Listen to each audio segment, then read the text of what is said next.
So let's get into this lovely conversation of entanglement. How can I say this? Trauma does not create a heal. Let me slow that down and run it back just in case you missed it. Trauma does not create a heal. You see how it's going there and it's getting entangled. Okay. Brand, what do you mean by that? Is that two people that are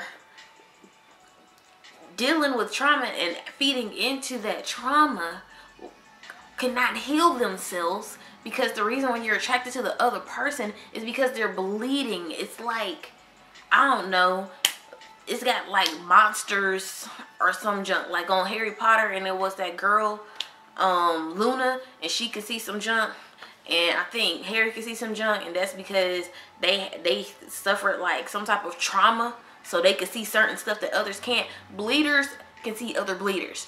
Trauma mates can see other trauma mates, and then they mate together, and then they become entangled.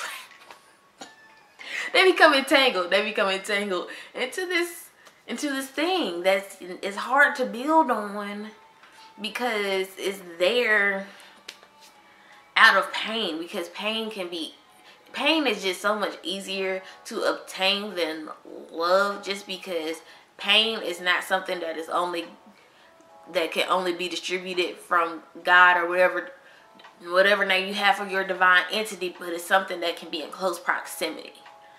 Man can bring you pain.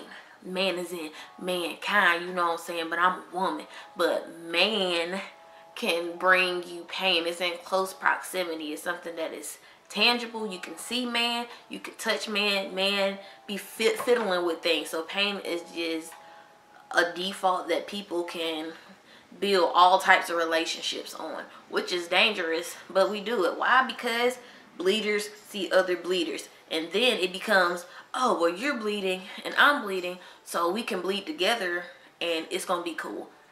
Y'all ain't gotta do that. Find you a soulmate, you know what I'm saying? Brandy, what's the difference between a trauma mate and a soulmate? Okay, see, the plus of having a trauma mate, right, is that it's gonna be passion. It's gonna be something that's fiery.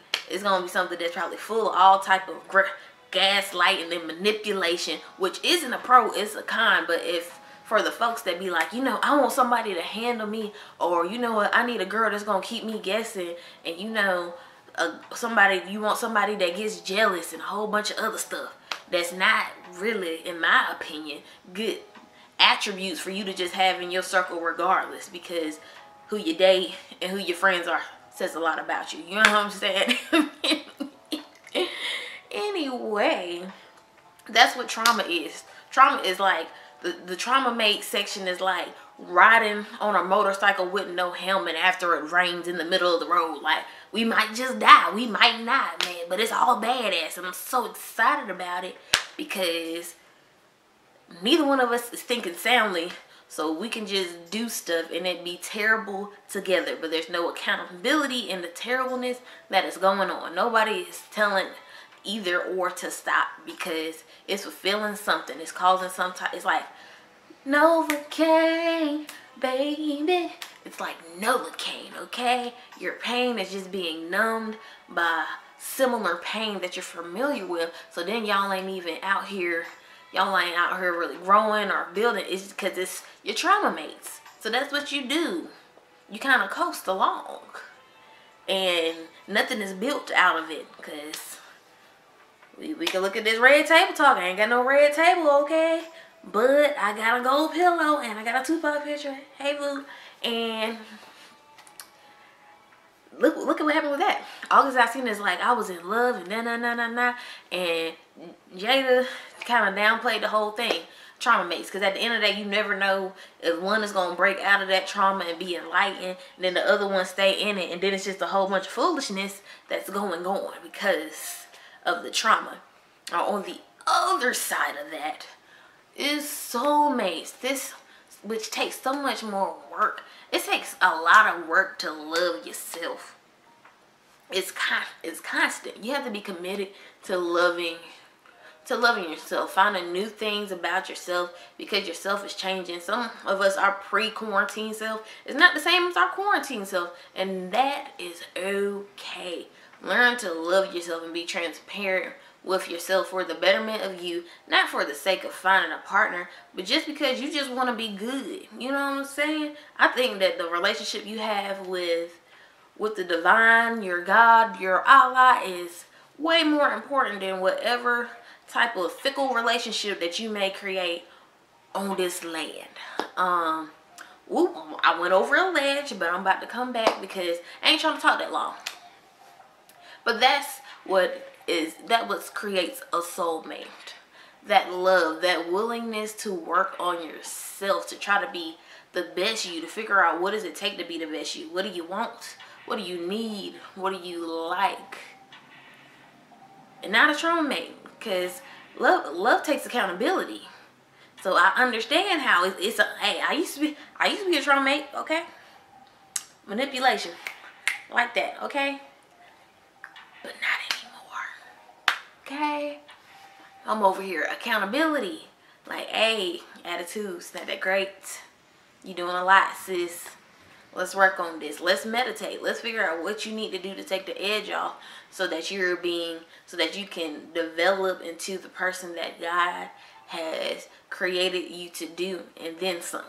Because we are created in one form, but God gives us upgrades. And we can only get to that upgrade if we are ready for it and if we're committed to it. And I feel like if we have a certain level of maturity and everything else that goes into it, and transparency, and then God gotta be your homeboy, and then stuff change.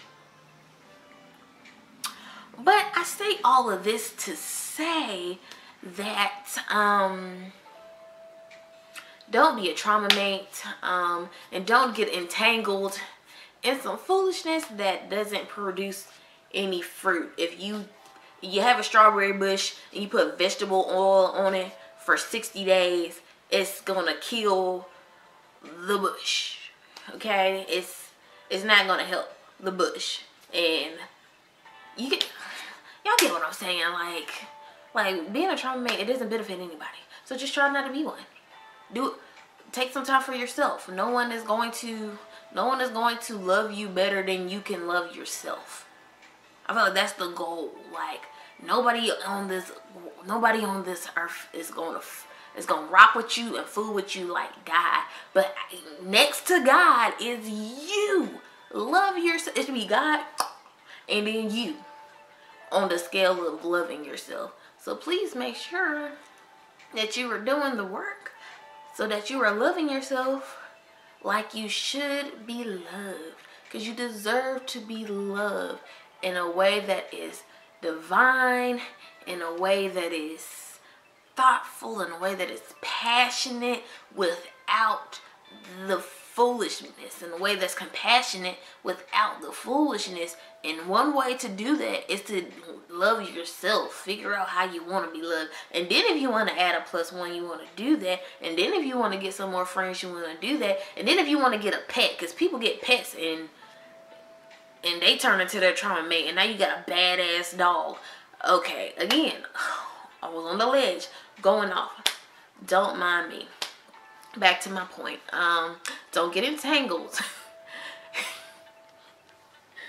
I can't say it now. Don't get entangled.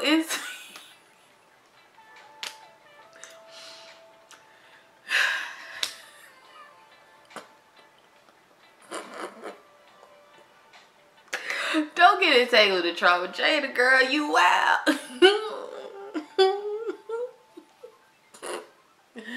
Okay, real quick, cause I just can't get over that word.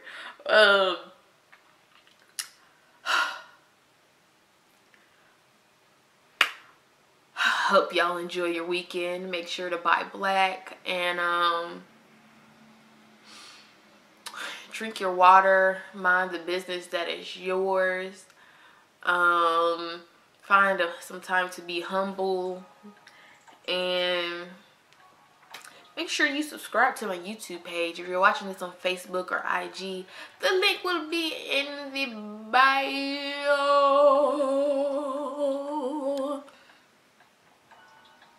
And as always, I will see you guys later.